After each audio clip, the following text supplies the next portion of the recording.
ನಮಸ್ಕಾರ. Welcome to Kula's kitchen. ಹೇಗಿದ್ದೀರಾ ಎಲ್ಲರೂ? ಇವತ್ತೊಂದು ಸ್ಪೆಷಲ್ ಆಗಿರುವ ರೆಸಿಪಿ ರೆಡಿ ಮಾಡಿದ್ದೀನಿ. ಏನಂತ ಹೇಳಿದರೆ ಅಫ್ಘಾನಿ ಎಗ್ ಮಸಾಲ. ತುಂಬಾ ಯಮ್ಮಿ ಆಗಿರುವಂಥ ರೆಸಿಪಿ, ತುಂಬಾ ಈಸಿ ಹಾಗೂ ಕ್ವಿಕ್ಕಾಗಿ ಮಾಡುವಂಥ ರೆಸಿಪಿ. ವರ್ಕಿಂಗ್ ವುಮೆನ್ಸಿಗಂತೂ ತುಂಬಾ ಈಸಿ ಆಗುತ್ತೆ ಮಾಡಲಿಕ್ಕೆ, ಮಕ್ಕಳಿಗಂತೂ ತುಂಬಾ ಫೇವ್ರೇಟ್ ಆಗಿರುವ ರೆಸಿಪಿ ಇದು. ಸೊ ನೀವು ಟ್ರೈ ಮಾಡಿ ಹೇಗಿದೆ ಅಂತ ಹೇಳಿ. ಸೊ ಇವಾಗ ಇಲ್ಲಿ ಏನು ಬೇಕಂತ ಹೇಳಿದರೆ, ಫಸ್ಟ್ ಎಗ್ ಮಸಾಲಕ್ಕೆ ಬೇಕು ಎಗ್. ಸೊ ಇಲ್ಲಿ ಎಗ್ಗನ್ನು ನಾನು ಬೇಯಲಿಕ್ಕೆ ಇಟ್ಬಿಟ್ಟೆ, ಸ್ವಲ್ಪ ಉಪ್ಪು ಹಾಕಿ. ಸೊ ಇಲ್ಲಿ ಬೇಯ್ತಾನೆ ಇದೆ ಎಗ್. ನಾವು ಇವಾಗ ಮಸಾಲ ರೆಡಿ ಮಾಡ್ಕೊಳ್ಳೋಣ. ಮೊದಲು ಗ್ಯಾಸ್ ಆನ್ ಮಾಡಿ ಒಂದು ತವ ಇಟ್ಕೊಂಡೆ. ತವಕ್ಕೆ ಒಂದು 2-3 ಸ್ಪೂನ್ ಆಗುವಷ್ಟು ಎಣ್ಣೆ ಹಾಕ್ಕೊಂಡೆ. ಸೊ ಎಣ್ಣೆ ಹಾಕಿದ ನಂತರ ಇದಕ್ಕೆ ಒಂದು 4 ನೀರುಳ್ಳಿ, ಮೀಡಿಯಮ್ ಸೈಜ್ನ ಗಾತ್ರದಷ್ಟು ನೀರುಳ್ಳಿ ಹಾಕ್ಕೊಂಡೆ.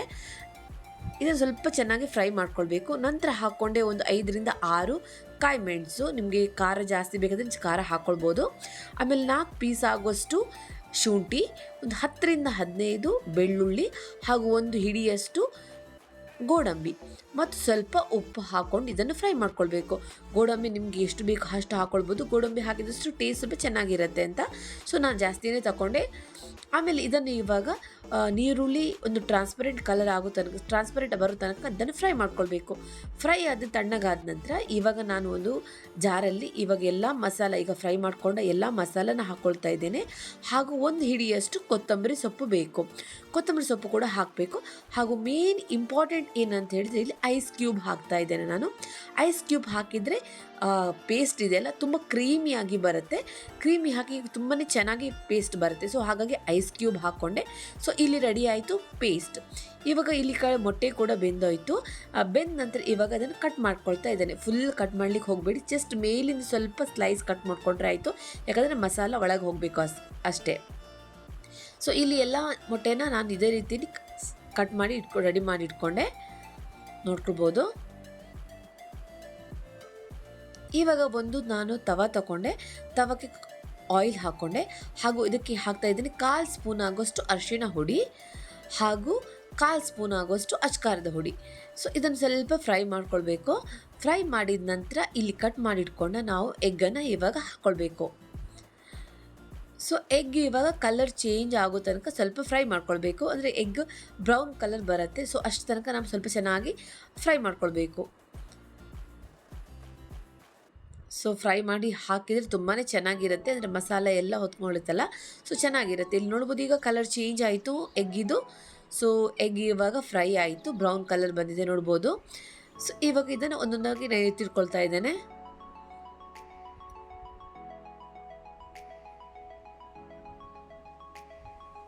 ಸೊ ಮಕ್ಕಳಿಗಂತೂ ತುಂಬಾ ಇಷ್ಟ ಆಗುತ್ತೆ. ಸೊ ನೀವು ಕೂಡ ಟ್ರೈ ಮಾಡಿ ಈ ರೆಸಿಪಿನ. ಇವಾಗ ಅದೇ ತವಕ್ಕೆ ನಾನು ಇವಾಗ ಒಂದು 2-3 ಸ್ಪೂನಷ್ಟು ಎಣ್ಣೆ ಹಾಕ್ಕೊಂಡೆ ಹಾಗೂ ಆ ಪೇಸ್ಟ್ ಮಾಡಿಟ್ಕೊಂಡೆ ಎಲ್ಲ ಪೇಸ್ಟನ್ನು ಹಾಕ್ಕೊಂಡೆ. ಸೊ ಪೇಸ್ಟ್ ಹಾಕಿದ ನಂತರ ಸ್ವಲ್ಪ ಅದಕ್ಕೆ ನೀರು ಹಾಕ್ಕೊಳ್ಳಿ. ನೀರು ಸ್ವಲ್ಪ ಜಾಸ್ತಿನೇ ಹಾಕ್ಕೊಳ್ಳಿ, ಯಾಕಂತ ಹೇಳಿದ್ರೆ ಗೋಡಂಬಿ ಹಾಕಿರ್ತೇವಲ್ಲ, ಸೊ ದಪ್ಪ ಆಗಿರುತ್ತೆ ಮಸಾಲ, ದಪ್ಪ ಬರುತ್ತೆ ಆಮೇಲೆ. ಸೊ ಹಾಗಾಗಿ ಸ್ವಲ್ಪ ನೀರು ಸ್ವಲ್ಪ ಜಾಸ್ತಿನೇ ಹಾಕ್ಕೊಳ್ಳಿ. ಇಲ್ಲ ನೀರು ಹಾಕ್ಕೊಂಡು ಸೊ ಈ ಹದಕ್ಕಷ್ಟಾಗುವಷ್ಟು ನೀವು ಮಸಾಲ ರೆಡಿ ಮಾಡ್ಕೊಳ್ಬೋದು. ನೋಡಿ ಈ ಹದಕ್ಕಾಗುವಷ್ಟು ನೀರು ಹಾಕಿ ಮಸಾಲ ರೆಡಿ ಮಾಡ್ಕೊಳ್ಳಿ. ಸೊ ಇವಾಗ ಇದನ್ನು ನಾವೀಗ ಕುದಿಲಿಕ್ಕೆ ಬಿಡಬೇಕು. ಸೊ ಇಲ್ಲಿ ಮಸಾಲ ಕುದೀತಾ ಇದೆ ನೋಡ್ಬೋದು. ಈಗ ಮಸಾಲ ಕುದಿದ ನಂತರ ಇವಾಗ ನಾವೇನು ಹಾಕ್ಬೇಕಂತ ಹೇಳಿದ್ರೆ, ಒಂದು 1/4 ಕಪ್ ಇಲ್ಲ ಅರ್ಧ ಕಪ್ ಆಗುವಷ್ಟು ಮೊಸರು. ಸೊ ಮೊಸರು ಹಾಕುವಾಗ ಗ್ಯಾಸನ್ನು ಸಿಮ್ಮಾಗಿ ಇಟ್ಕೊಳ್ಳಿ.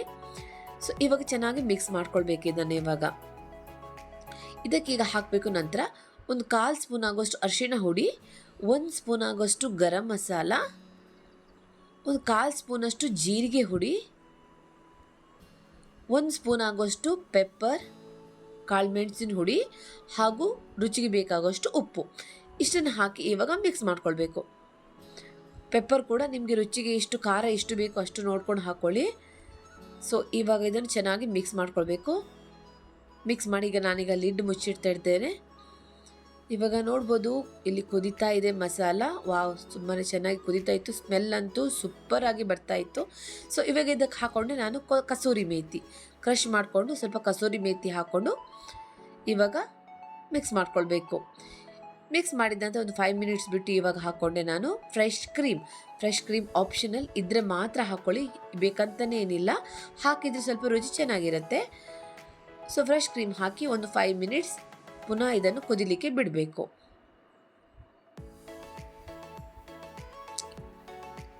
ಇದು ಅನ್ನ ಜೊತೆ, ಚಪಾತಿ ಜೊತೆ, ರೋಟಿ ಜೊತೆ ತಿನ್ನಲಿಕ್ಕಂತೂ ತುಂಬಾ ಚೆನ್ನಾಗಿರುತ್ತೆ, ತುಂಬಾ ಖುಷಿಯಾಗಿರುತ್ತೆ. ಮಕ್ಕಳಂತೂ ತುಂಬಾ ಇಷ್ಟಪಟ್ಟು ತಿಂತಾರೆ. ಸೊ ಇಲ್ಲಿ ನೋಡ್ಬೋದು ಇವಾಗ ಮಸಾಲ ಕುದಿದೆ. ಗ್ಯಾಸನ್ನು ಸಿಮ್ಮಾಗಿ ಇಟ್ಕೊಳ್ಳಿ, ಯಾಕಂದರೆ ಮಸಾಲೆ ಕೈಗೆಲ್ಲ ಸಿಡಿಯುತ್ತೆ. ಸೊ ಹಾಗಾಗಿ ಇವಾಗ ಏನು ಹಾಕ್ಬೇಕಂತ ಹೇಳಿದ್ರೆ ಫ್ರೈ ಮಾಡಿಟ್ಕೊಂಡು ಮೊಟ್ಟೆನ ಹಾಕ್ಕೊಳ್ಬೇಕು. ಸೊ ಮೊಟ್ಟೆ ಇಲ್ಲಿ ರೆಡಿ ಆಯಿತು, ನೋಡ್ಬೋದು ಮಸಾಲ ಹಾಕಿದೆ. ಈಗ ಮಸಾಲ ಮತ್ತು ಮೊಟ್ಟೆ ಚೆನ್ನಾಗಿ ಬೇಯಬೇಕು ಇವಾಗ, ಅಂದರೆ ಮೊಟ್ಟೆಗೆ ಮಸಾಲೆ ಎಲ್ಲ ಹೋಗಬೇಕಲ್ಲ ಒಳಗಡೆ. ಸೊ ಹಾಗಾಗಿ ಇವಾಗ ಪುನಃ ನಾನು ಲಿಡ್ಡನ್ನು ಮುಚ್ಚಿಟ್ಟುಕೊಂಡೆ.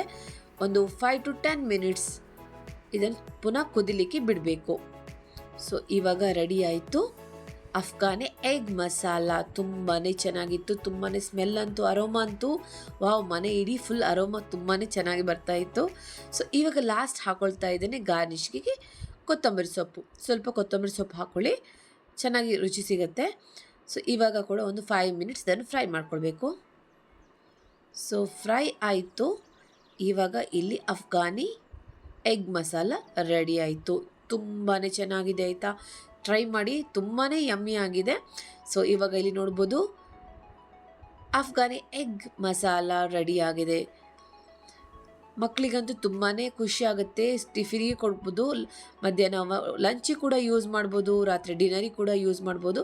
ಇವತ್ತು ಸೈಡ್ ಡಿಶ್ಶಿಗೆ ನಾನು ತಗೊಂಡೆ ಪರೋಟ, ನಾನು ಮಾಡಿದ್ದಲ್ಲ. ಸೊ ಹೋಟ್ಲಿಂದ ತಂದ ಪರೋಟ ಇತ್ತು. ಸೊ ಅದನ್ನೇ ನಾನು ಮಕ್ಕಳಿಗೆ ಮತ್ತು ಕೊಟ್ಟೆ. ಮಕ್ಕಳು ಬೇಕಂತ ಹೇಳಿದರು. ಸೊ ಹಾಗಾಗಿ ಇವತ್ತು ಚಪಾತಿ ನೀರು ದೋಸೆ ಮಾಡಲಿಕ್ಕೆ ಹೋಗಲಿಲ್ಲ. ಸೊ ಪರೋಟ ತಂದು ಪರೋಟನ ಮಕ್ಕಳು ತಿಂದರು. ಪರೋಟ ಜೊತೆ ತುಂಬಾ ಚೆನ್ನಾಗಿತ್ತು, ತುಂಬಾ ಯಮ್ಮಿಯಾಗಿತ್ತು. ಆದಷ್ಟು ನೀವು ಟ್ರೈ ಮಾಡಿ, ಮನೆಯಲ್ಲಿ ಮಾಡಲಿಕ್ಕೆ ತುಂಬಾ ಈಸಿಯಾಗಿದೆ. ಸೊ ನಿಮ್ಮ ಫ್ಯಾಮಿಲಿ ಮೆಂಬರ್ಸಿಗೆ, ಫ್ರೆಂಡ್ಸಿಗೆ ಆದಷ್ಟು ಶೇರ್ ಮಾಡಿ, ನನ್ನ ಈ ಚಾನಲ್ನ ಸಪೋರ್ಟ್ ಮಾಡಿ ಅಂತ ಕೇಳ್ಕೊಳ್ತೀನಿ. ಆದಷ್ಟು ತುಂಬಾ ಈಸಿಯಾಗಿರುವಂಥ ಯಮ್ಮಿ ಆಗಿರುವ ರೆಸಿಪಿನ ಮಾಡಲಿಕ್ಕೆ ಟ್ರೈ ಮಾಡ್ತೀನಿ. So thanks for watching. Keep supporting us, keep happy, ಹೆಲ್ದಿಯಾಗಿರಿ, ಚೆನ್ನಾಗಿರಿ, ನಗ್ನಗ್ತಾನೆ ಇರಿ ಅಂತ ಕೇಳ್ಕೊಳ್ತೀನಿ. ಆದಷ್ಟು ಸಪೋರ್ಟ್ ಮಾಡಿ, ಶೇರ್ ಮಾಡಿ ಅಂತ ಕೇಳ್ಕೊಳ್ತೀನಿ. So thanks for watching. Bye-bye.